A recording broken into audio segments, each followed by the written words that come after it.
Good evening, good morning, good afternoon, wherever you are. Welcome to New Serum by Night. This is the Ventrue Directorate for the month of May.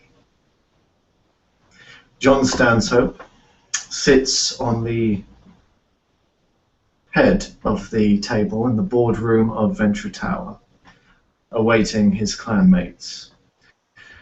Next to him, on a table in the corner, is Geoffrey, his retainer, who has blank pieces of paper and a rather expensive-looking fountain pen ready to take the minutes for this particular meeting, so any Ventrue who cannot make the meeting will be kept abreast of the decisions made.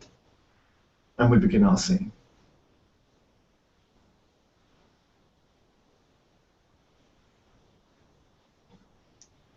Iris Breckenridge arrives, accompanied by her ghoul, Matilda. She steps into the room, bows politely to John. Primogen stands up. My Lady Sunshine, what a pleasant surprise. I didn't think you would be attending this meeting. Well, I had hoped I would be able to attend this meeting in person. It worked out that way, but since I asked Matilda to come in my stead, if I could not, I chose to accompany her.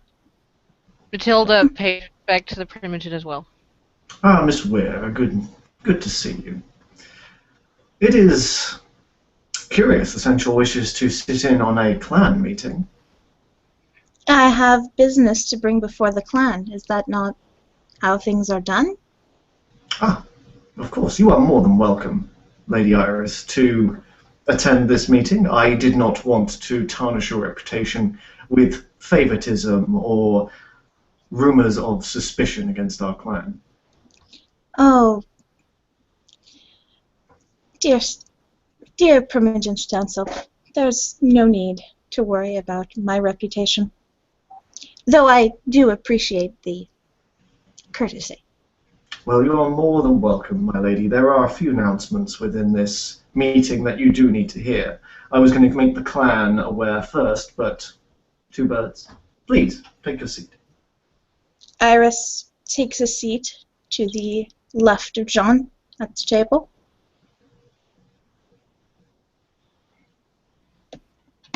Matilda stands Walking behind through Iris Ventrue unless Tower. there's a seat offered. Alexander Crown.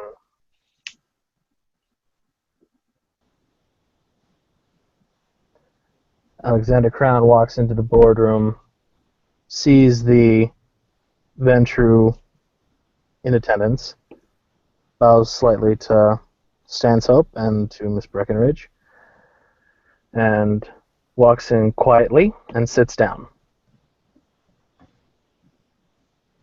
Mr. Crown, always a pleasure to see you.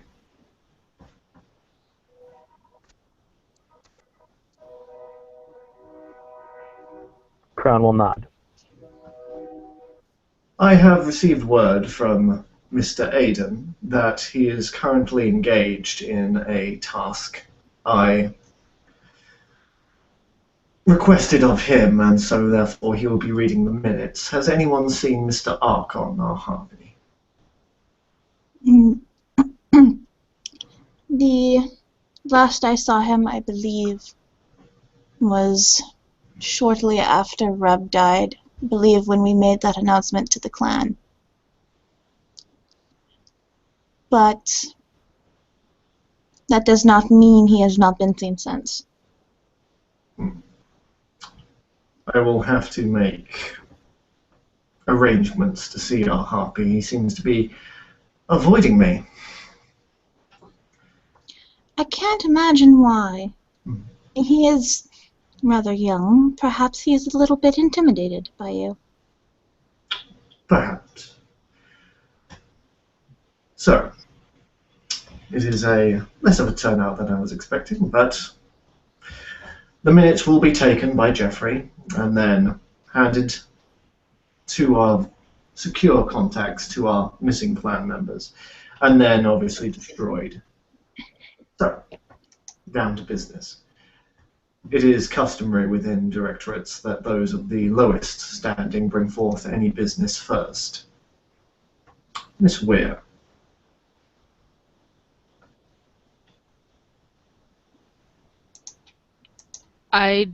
At this time, I don't have any business to bring forward to the council. I'm here with Iris more than having any personal business for myself at the moment. Just so. I thought it would be a nice informal setting if you had any questions for your superiors. Ease you in, as it were.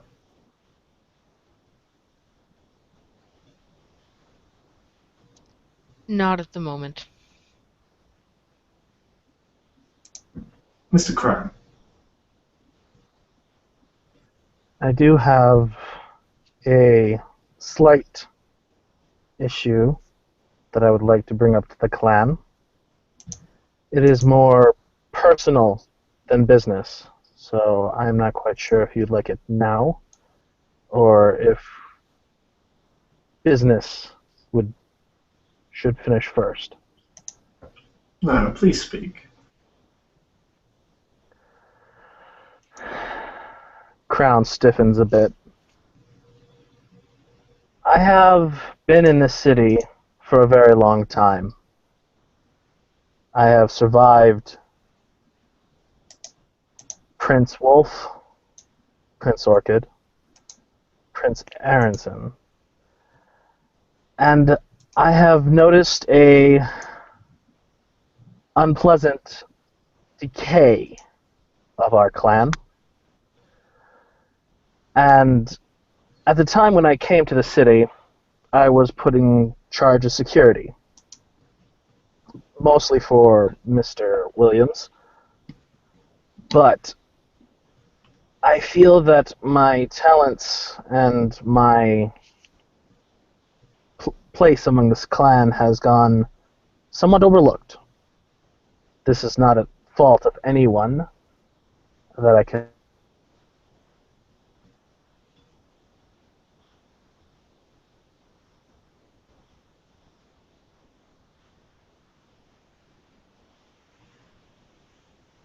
So what is it you wish, Mr. Crown? More recognition?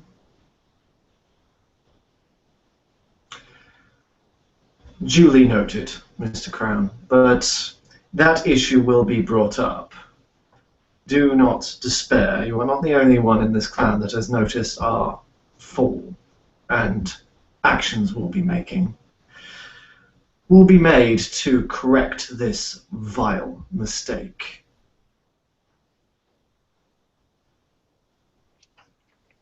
I'm sorry, I lost my place. I must have blacked out for a second. Where did I leave off? You were noting the decay of our clan and our lack of direct leadership. Let me assure you, Mr. Crown, that has now changed. As for your recognition within the clan and your services, that too will change if you start providing for the clan. Credit where credit's due, Mr. Crown. Credit where credit's due.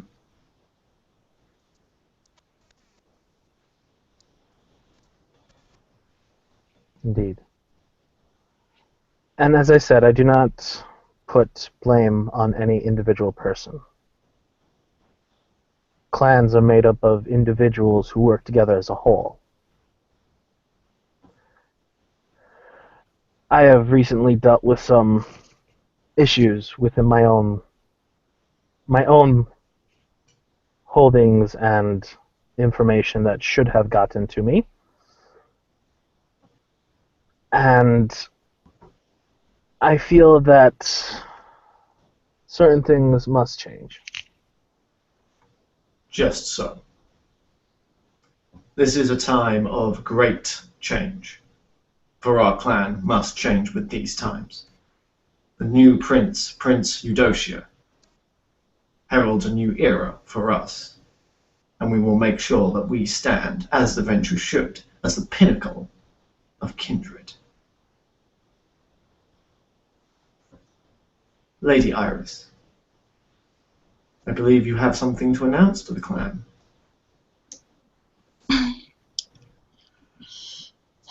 I do.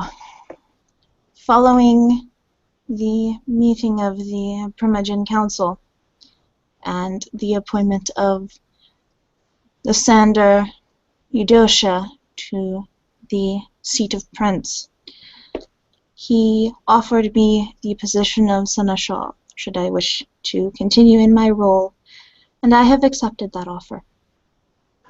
John leads a round of applause.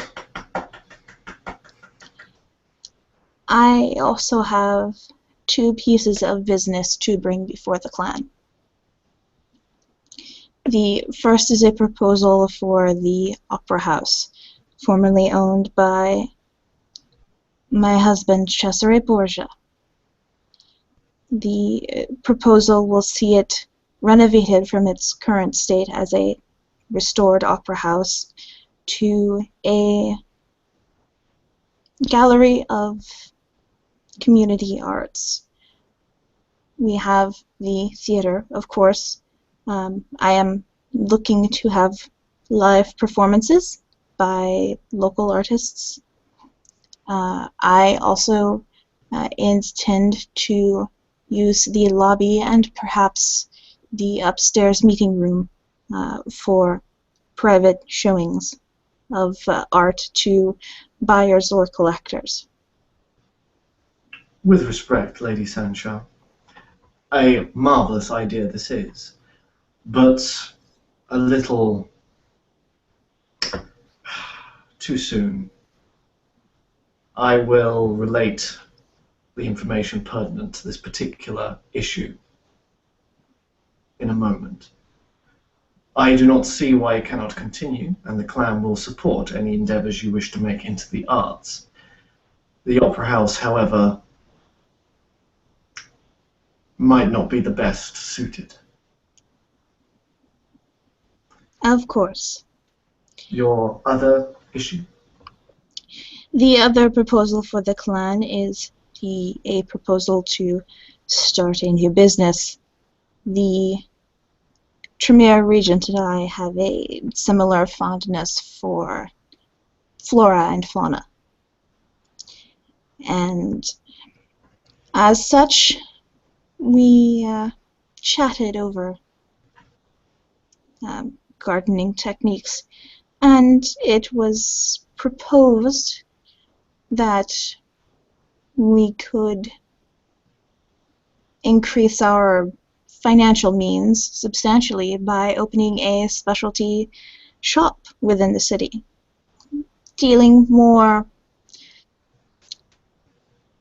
exotic plants, not something as common as, say, roses or carnations. A flower shop.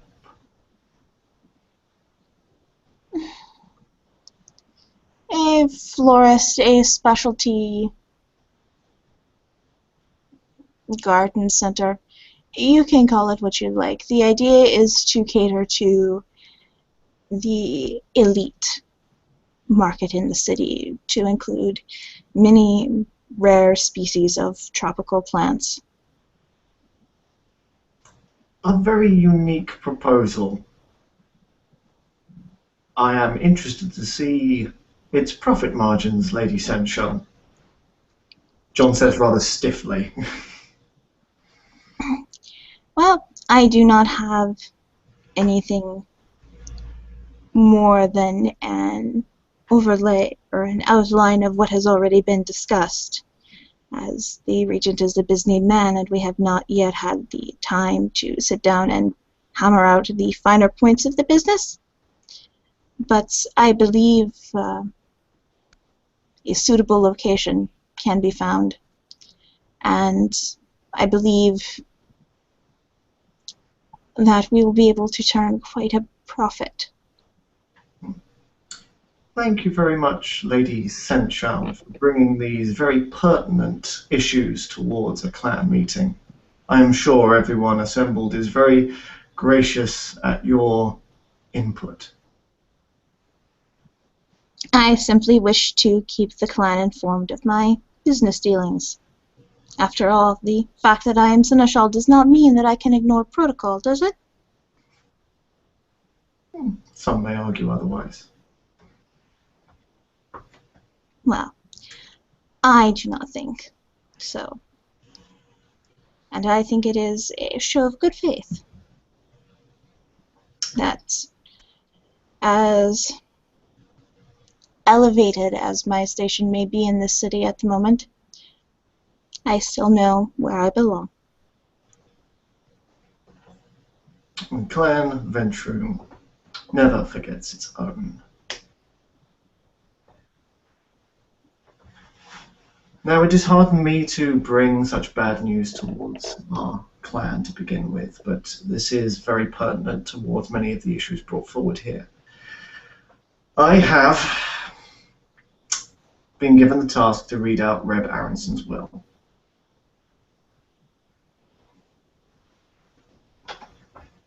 John takes out a broken sealed letter with Reb's seal very clearly upon it. He pulls it out, unrolls it,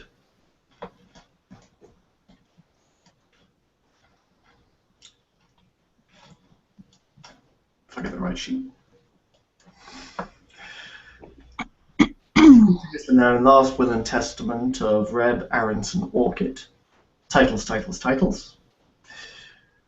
To John Stanshope, a razor-sharp garrote wire, a belt-hidden punch dagger, his .45 caliber Glock and silencer, Clarity Orchid's large estate.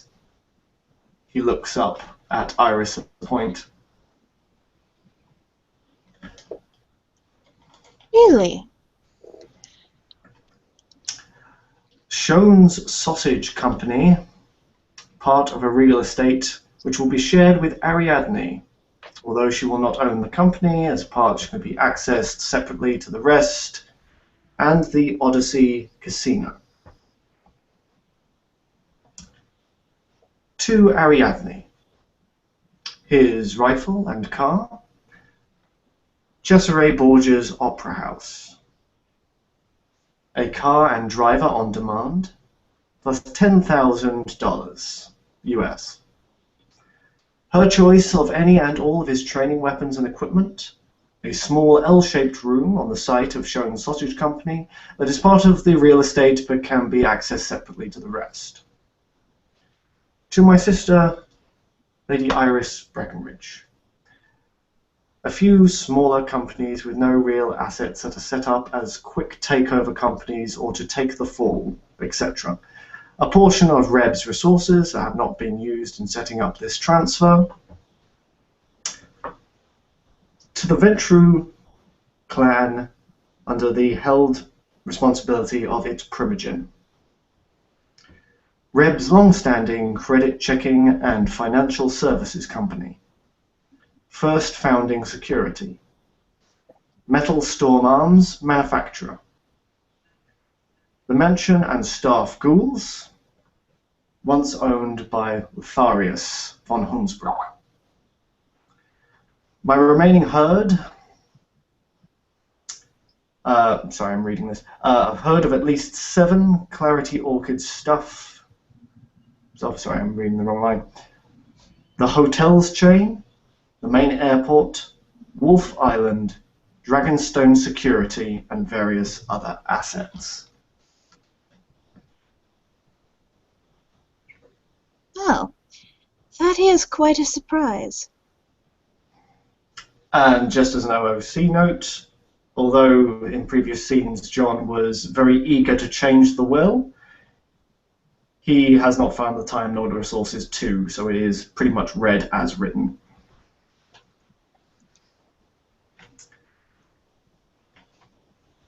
I am shocked, to say the least. I did not expect that he would give Ariadne so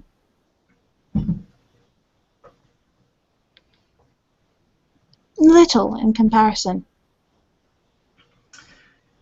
He was always clan first. He was. I believe that the items given to Ariadne can do as he wishes. Fostering relations with the Gangrel is good for the clan. And the Opera House and the pittance of money. In fairness, I am very much willing to give her a controlling share of Schoen's sausage company, if she wishes it. That is just it. I am not certain she would wish any of it. I will speak with Primogen Cole or Deep at their earliest conveniences over this matter. I believe that coming from them would probably soften the blow. Unless you know her better, I believe, Miss Iris. Would you think a personal touch is required? It couldn't hurt, but in all honesty, she is not very happy with any of us right now. Reb was a friend, a mentor, I believe. I believe they were even in a coterie together. And with her being so new, well, the younger you are, the more harder you take these things.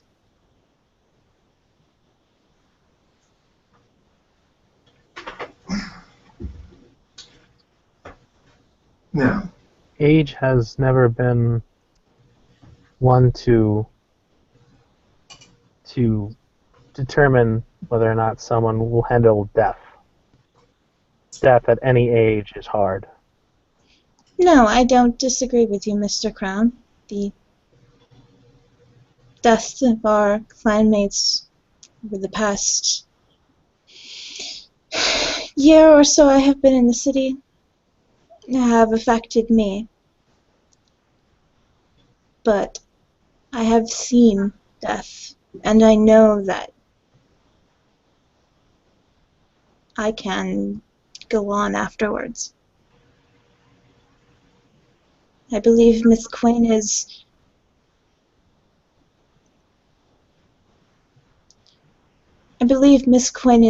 young enough and still close enough to her human side that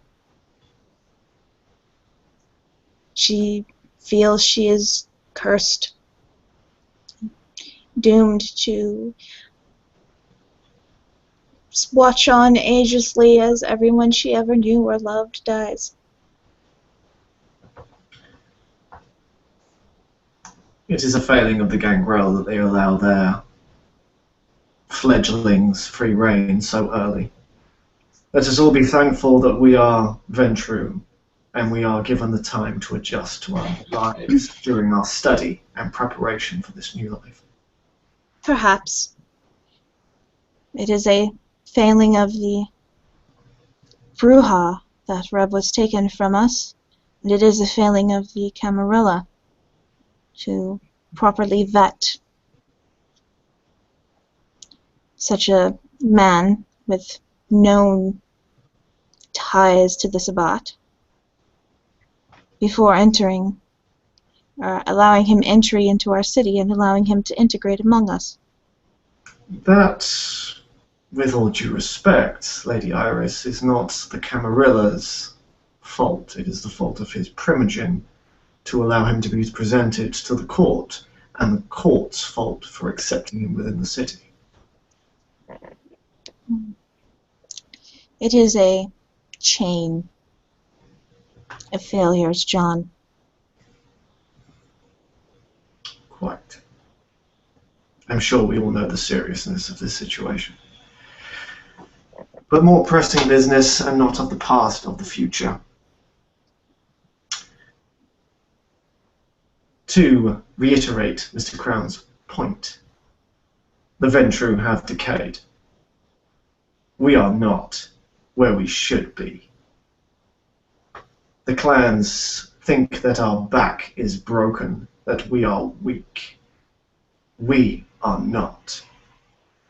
I will tell you that right now. We are not dead, not by a long shot. Many believe within our long reign within the city that we need to be ruled by a strong family. We are individuals, each a king or queen in his or her own right. And it is the failing of previous minds to believe that a strong dynasty is the only way to unite us. I am here to say that that is wrong, and this will change. I have seen Reb Aronson's assets. I have seen Clarity Orchid's assets. They believed that they alone should hold all the power of the Ventrue, for they were the only ones willing or capable enough to accept it. As such, they have reams of ghouls that are now left unchecked, far too many for us to actually support and feed. This is not how I am going to run our clan. We are not a feudal system. We are a business. As Primigim, I am the CEO. It is my job to make sure that this is running, and with this ream of influence left to decay, it is time for us to delegate.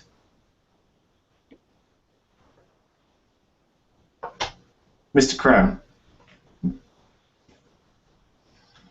Yes. I am gifting you First Security Company. You have been in charge of our security since day one. It is an obvious choice. I would like you also to take a decent majority of Dragonstone security. Do you think you are capable of handling this? Crown will think for a second, and a small curl of a smile comes to the side of his face. I believe I can handle the responsibility. Excellent. Mr. Flagg, due to his influence within the docks and with the underworld of the city, will be given the arms manufacturer. So therefore we can increase our profits. Its first order of business is to supply via charitable donation the police force.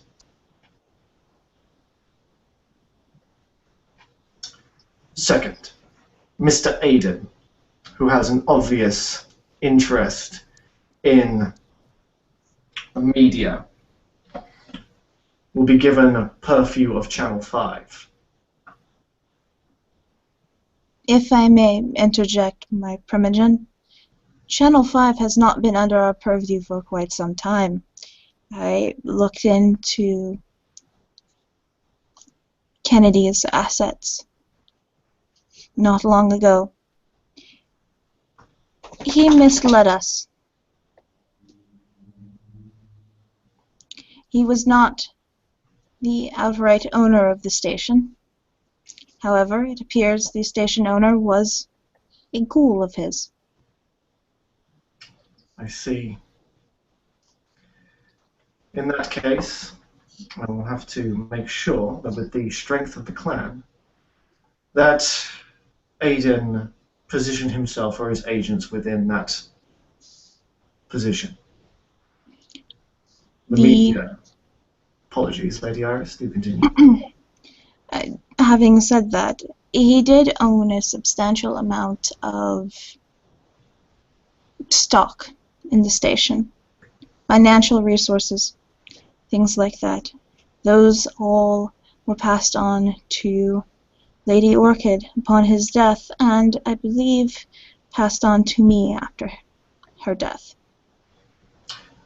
In that case, Lady Iris, if you have no objection to the Ventrue at least managing control, you may keep the stocks and keep investing and have the profits.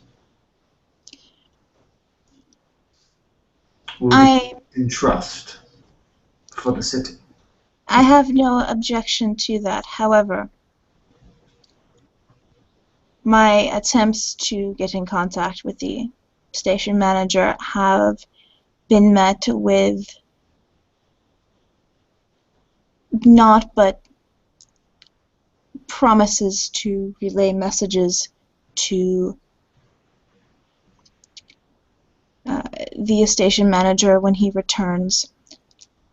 Excuse after excuse after excuse for why he is not present.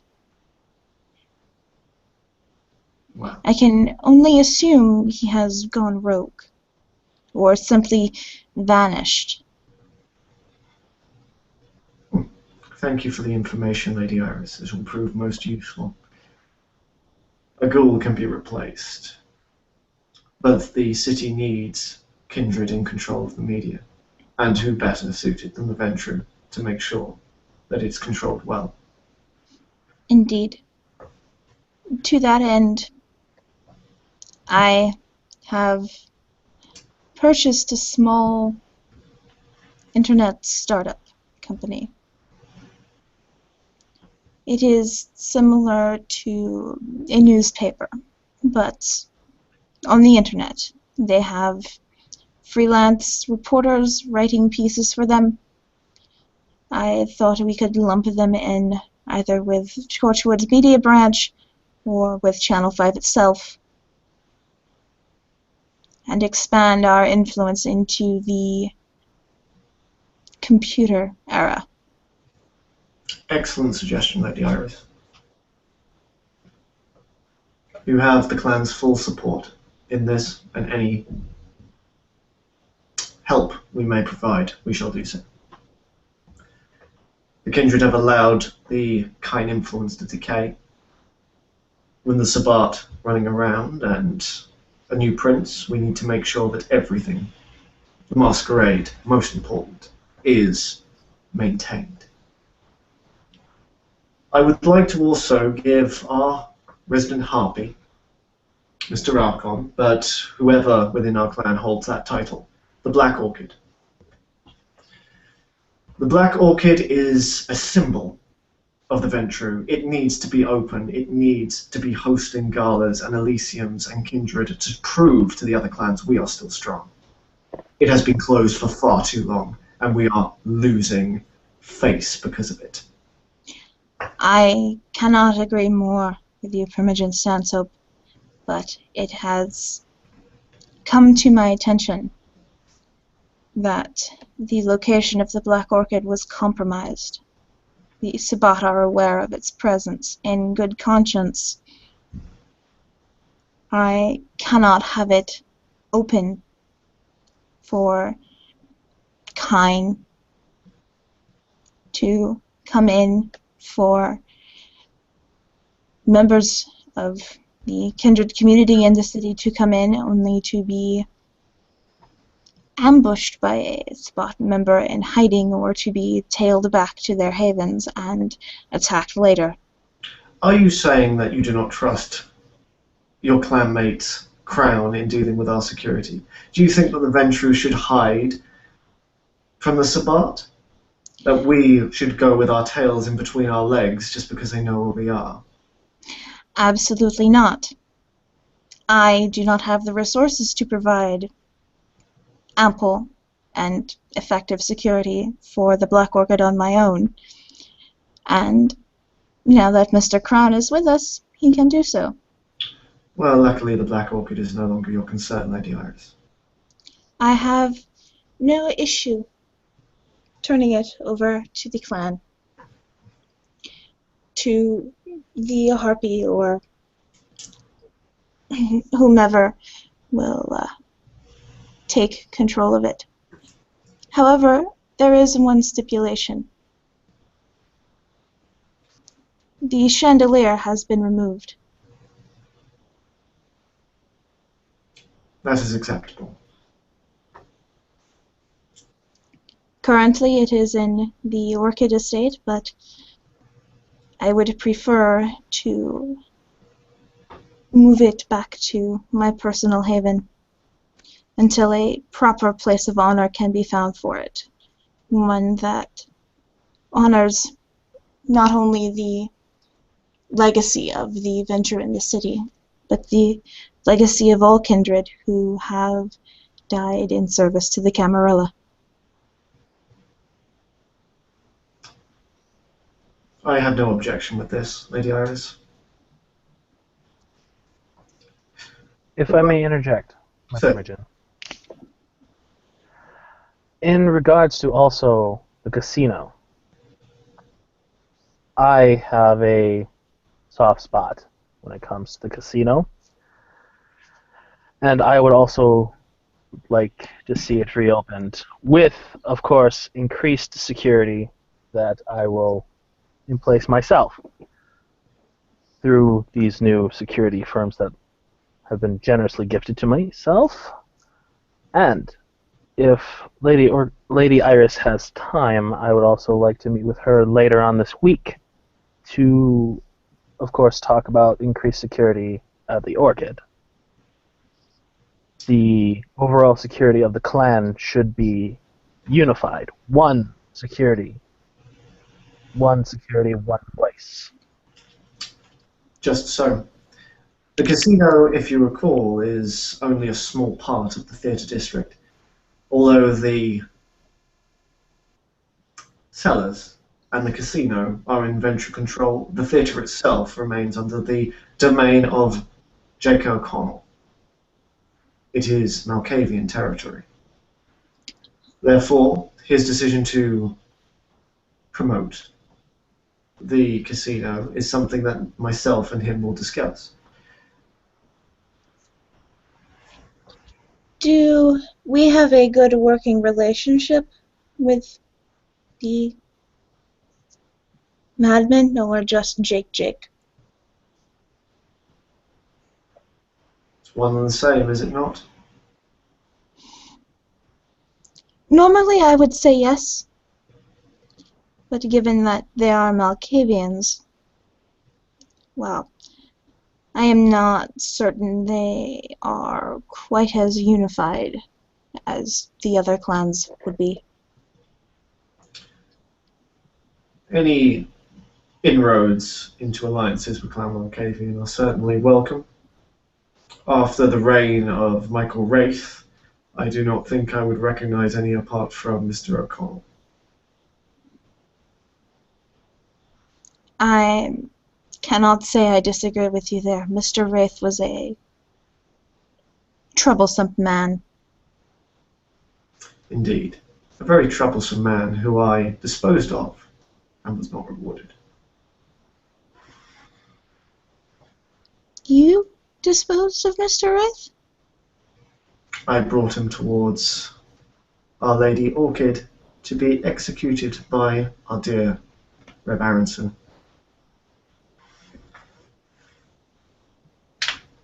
I would like to be put into the notes, and to you, Lady Sanchal, that for an act of heroism against a known terrorist, I believe my status should at least be considered. I will bring the matter before Prince Eudocia. Getting back onto the casino, I have made the offer to Prince Eudocia that he may hold his Elysians within it, as a show of good faith of our clan's support to our new prince. I could not but agree. I, however, would like to make some minor upgrades. As you know, I ran the security for the casino for many, many years. And there are a few slight issues with the security that I was not able to deal with in the past, and would like to do so now. Mr. Crown, you will be given full permission to install any security. I would also humbly request that you look into Nobility Hill also. Crown will take out a pen and a small piece of paper and write it down. We'll look into it. Also, my haven is open to any and all kindred that would like to stop by and talk about security, or if simply wish to stop by. My door is open, of course, at all times.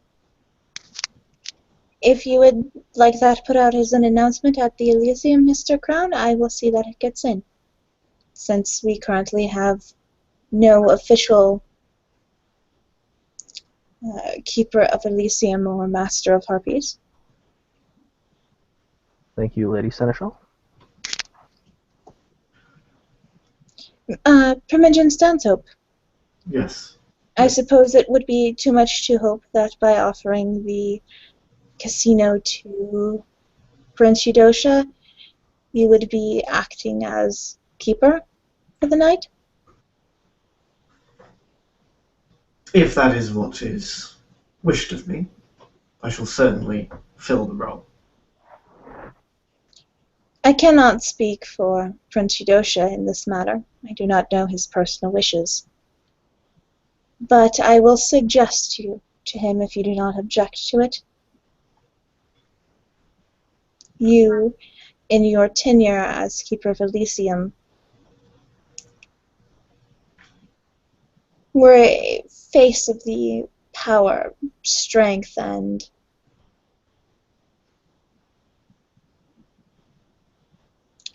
traditions of the Ventrue in this city. Even when a Ventrue does not sit on the throne, we always support the Camarilla. As is just. John's a little taken aback that you just complimented him, so he's very suspicious. I'm going to roll an empathy check, actually, to see if he can glean... Ah, damn you, Dice Stream. What's going through Iris's mind? With his Auspex, I'll make it DC 4.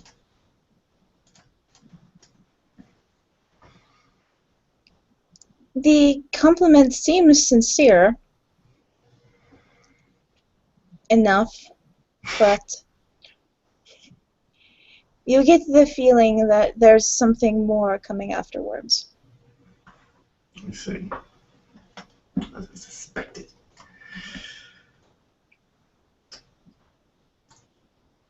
So.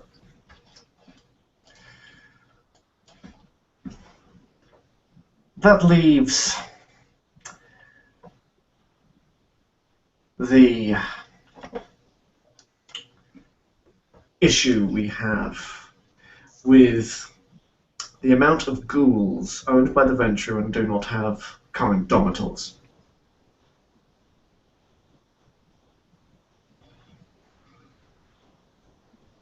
As you all know, this could potentially scandalize our clan if they decide to go rogue or leak the masquerade or cannot be controlled. Are there any suggestions on how to deal with this? How many exactly are there? John rattles off a number. There is a load, like at least 30. Iris shakes her head. Even if the entirety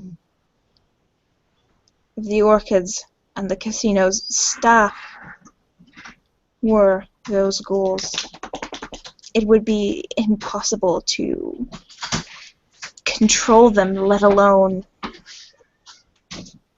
ensure they did not go rogue or breach the masquerade in some way. Precisely. Mr. Aronson's reliance on the blood to keep loyalty is proven problematic. You have a suggestion, Lady Iris, or Mr. Crown?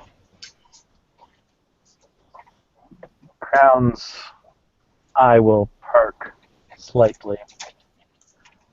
Well,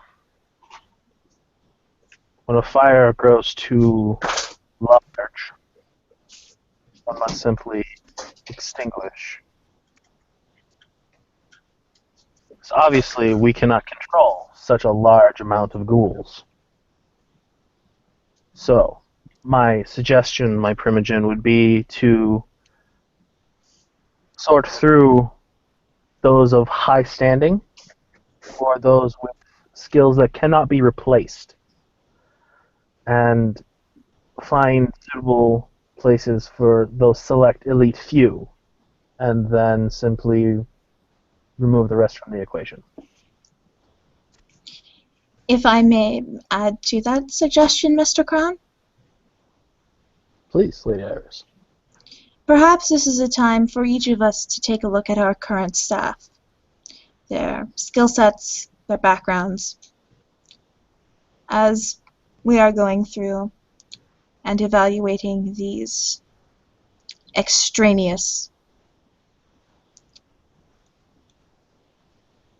staff members of Clan Ventrue, and choose the most qualified, most elite for the essential positions. The rest can fill the less essential positions, and whomever is left can have their fate decided by our dear Primogen. Indeed. Here is a suggestion, which I'd like to put towards the clan. I hate to see a resource go to waste.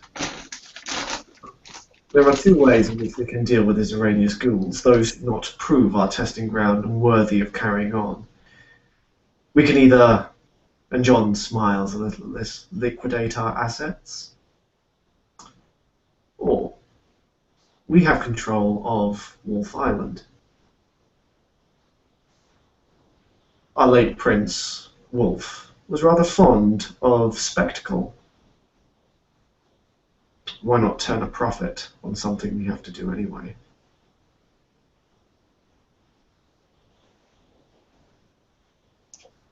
You are not honestly suggesting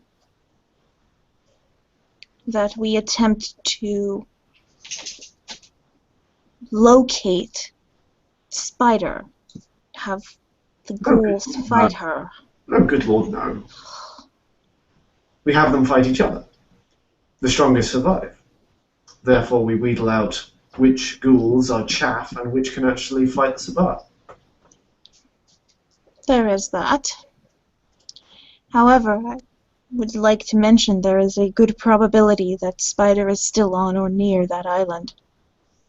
I don't relish the thought of traveling there just to set up this tournament. Is there someplace else we could hold it? Actually, wait.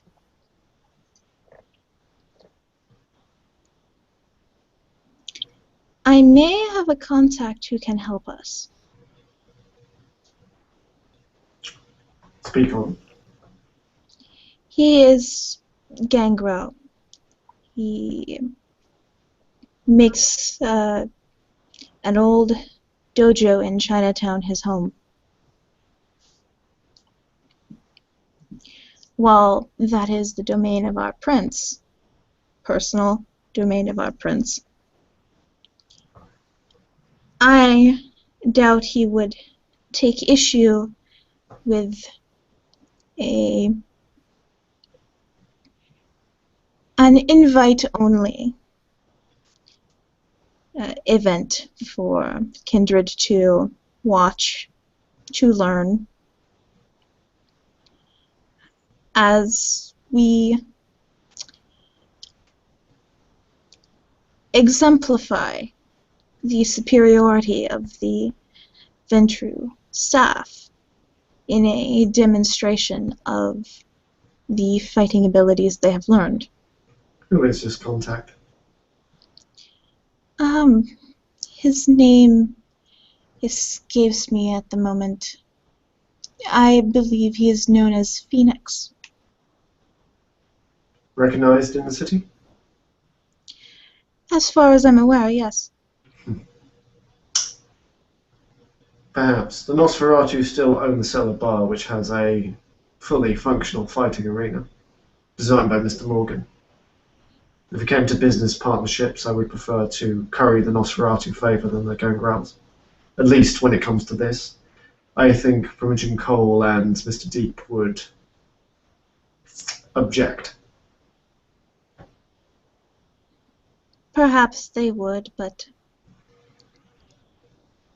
I am, from my meetings with him, I believe he is in a similar situation to Ariadne, disillusioned by the... Actually, I'm going to roll for this because this is a bold-faced lie. Bring it on. 1, 2, 3, 4, 5. It's DC 3 because no, DC 4. So 4 successes.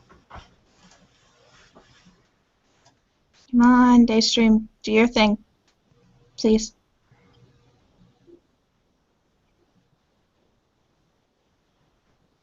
Would someone be so kind as to roll me 6 dice, please? Certainly.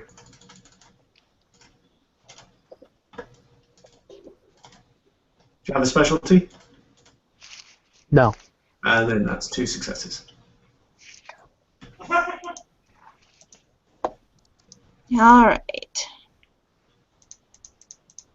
You got to beat 3.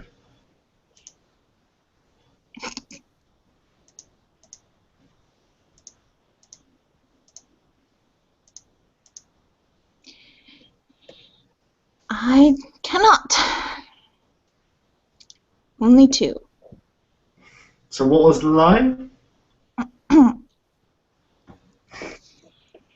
I believe from my meetings with him he's in a similar situation to Ariadne, disillusioned by the leadership of Clan Gangrel,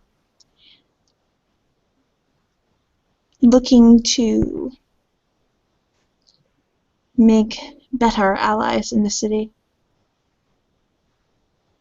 John will quirk an eyebrow but not say anything. If you do truly wish to have the Nosferatu host this event, I will support you in that.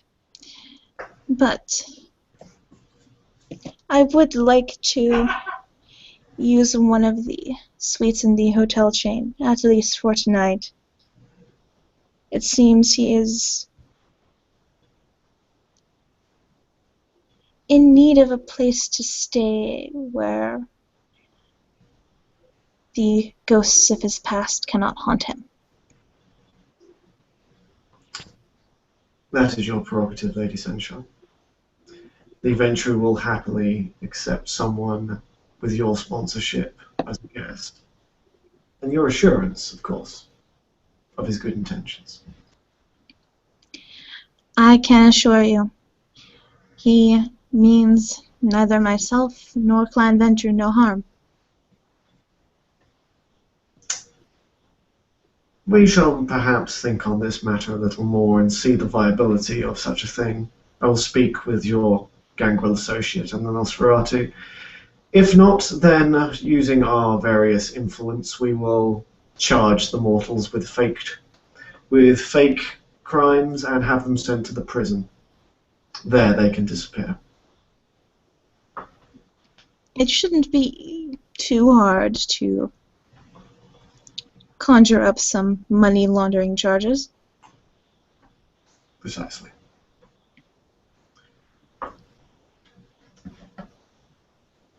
Now, here is an issue for a way the clan, I believe, should run from now on.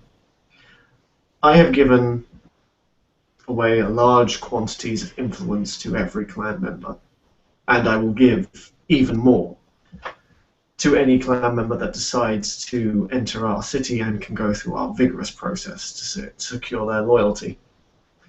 Because I believe each clan member needs to represent us as strength. But the Ventrue clan will be taking 10% of all annual profits from every company the Ventrue take. This will be put into a secure bank account via our numerous financial contacts using the finance and credit chip services. This pot will be our rainy day fund. This is how we're going to remain in power. This is going to be our resource pool in which we can fund new members in their new businesses, bribe who we need to bribe, and to make sure that we have the money to wield like a sword against any clan that dares come against us. Is there any objection to this? I have no objection to this. No objection. However, there is one thing I do wish to point out. It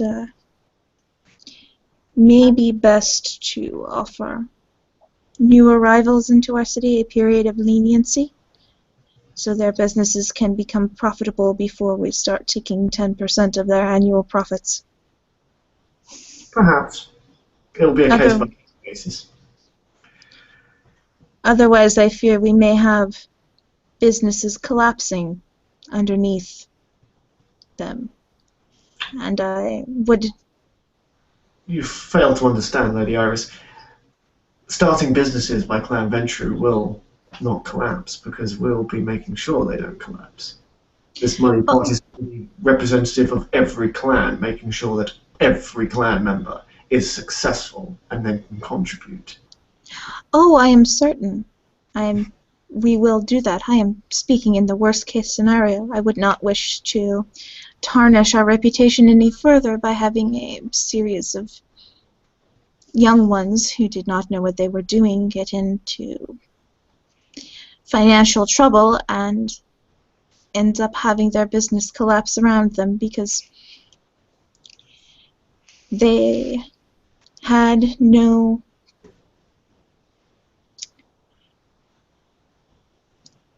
extra leniency before they were asked to contribute to the fund for the clan.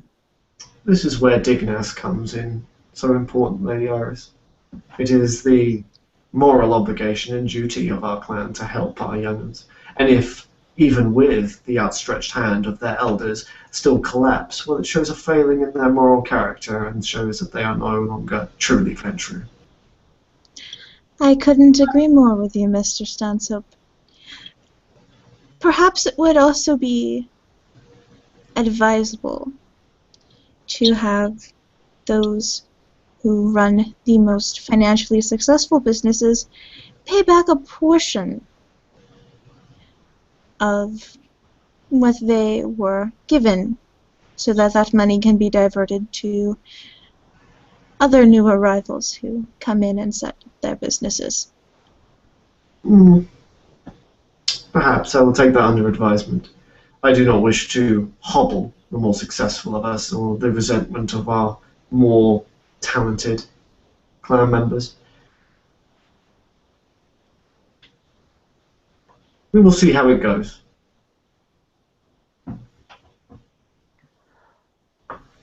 Crown taking notes, although scarce notes. He's never been a great note taker. Will put away his notepad, put it in his jacket pocket, and he will stand. Forgive me, Primogen Stanshope, Lady Iris. I do have some business to attend to this evening. Primogen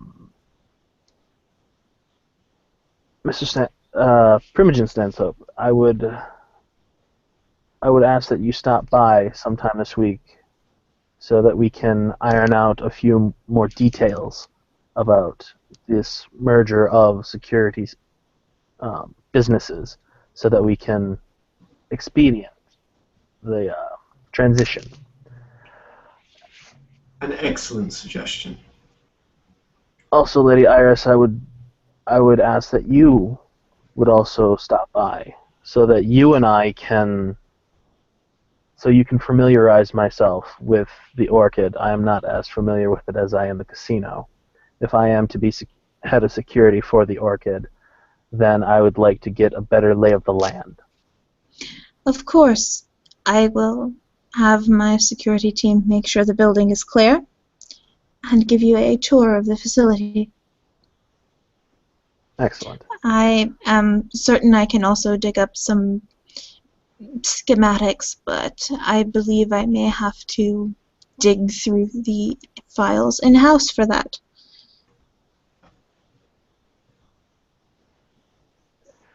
Very well. I look forward to our meetings. I do, of course, unfortunately, must leave. Please excuse my. Please excuse me while I quietly exit. And Crown will bow to Stan's Hope and give a slight nod to Lady Iris. He will make brief eye contact with the ghoul sitting in the corner, but nothing too. It's just a quick eye contact, and he will give a slight nod as he walks out. A fair evening to you, Mr. Crown. And now, I am afraid I have a rather worrisome announcement that I believe the clan should address. I have received worrying video evidence by an unknown source who wished to blackmail the clan. John will lie through his teeth. 1 second, I'm just... Did I up my subterfuge? No, but I do have a specialty in manipulation, so that should have to do 7 dice. And I'm going to spend a will on this, because I'm going to need it. Oh, the ones! 1, 2, 3, 4, 5, 6, 7, 5 successes. I'm rolling perception empathy as well. Mm-hmm. Willpower. I am going to roll perception subterfuge.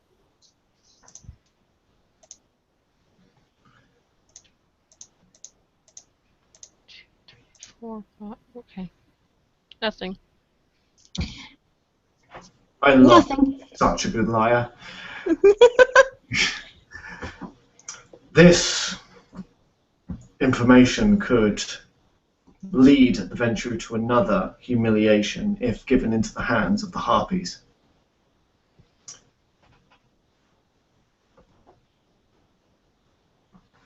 And he puts a CD down. And the ghoul takes out a laptop and plays it. It shows numerous recordings of one of the old Ventrue, Cesare Borgia, verbally abusing and beating Lady Iris.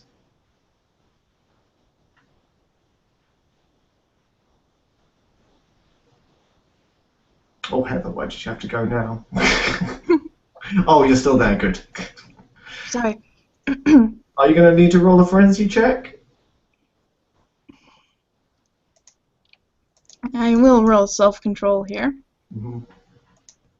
This is... Of course. Good, good. Good, I can let go of the back of this chair. As you can see, if this particular information got out to any outside our clan, this will be exceedingly damning for our clan's perception, the other clan's perception of us, as well as our dear Lady Iris. Indeed, I suppose it would, but... Well, perhaps I am simply old-fashioned. But matters that happen between a husband and wife stay between a husband and wife. My apologies for showing you this, Lady Iris, but this is a clan matter. This affects us, and therefore it is clan business. I can see how it would, especially now that Cesare is gone and can no longer explain his actions. Precisely. I recommend that our harpy and any Ventrue hear of these scandalous lies, quash them immediately. Any information given to who this perpetrator is must be directly given to myself, and we will deal with this vile scum swiftly. If any should hear this matter, you may tell them this. Cesare Borgia was not by any means a man of impeccable moral character. But he was loyal to the Camarilla, he was loyal to Clan Ventrue, and he was loyal to me to the very end.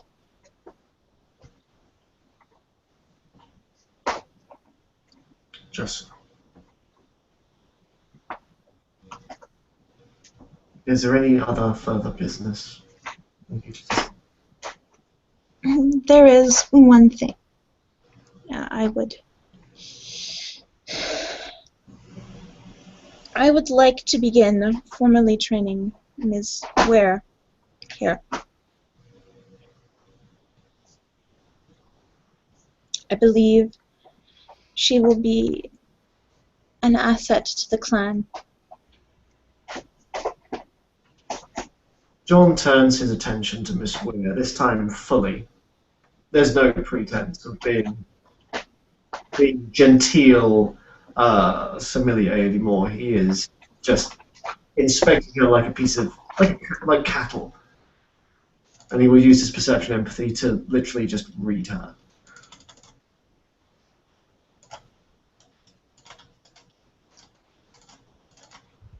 What does he see?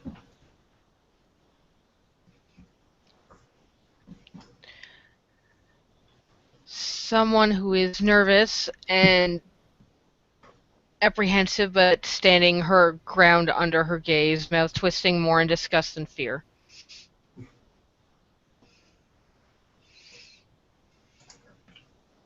And what attributes does Miss Ware have that merit her training, Lady Iris? To begin with, her tenacity. She pursued a difficult means of investigation before becoming a ghoul.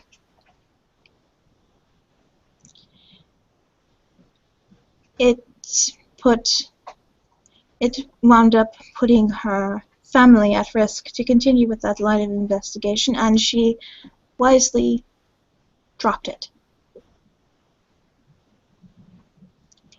Too many kindred, I see, have a mind for such things, have the capacity to do such things, but are too stubborn to let it go when it puts others in jeopardy, particularly their clan, or their coterie, or even their less well-connected associates. Lady Iris,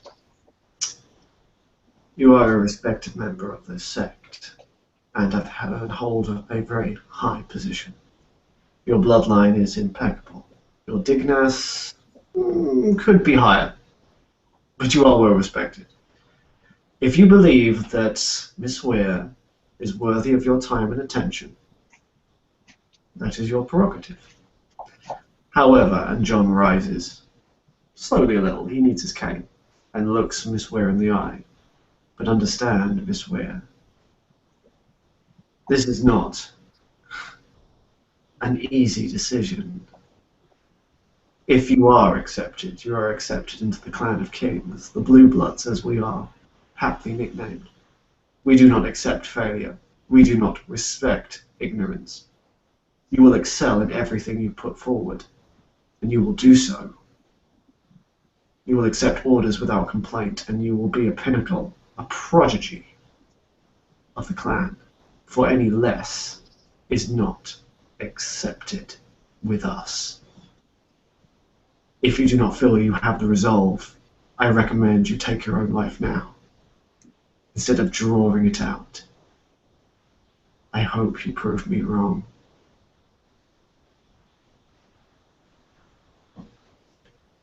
I plan on it. He smiles, a little cruelly. I look forward to your induction. I will not be holding back. Lady Iris, I have every faith that you will mold her into something worth looking at.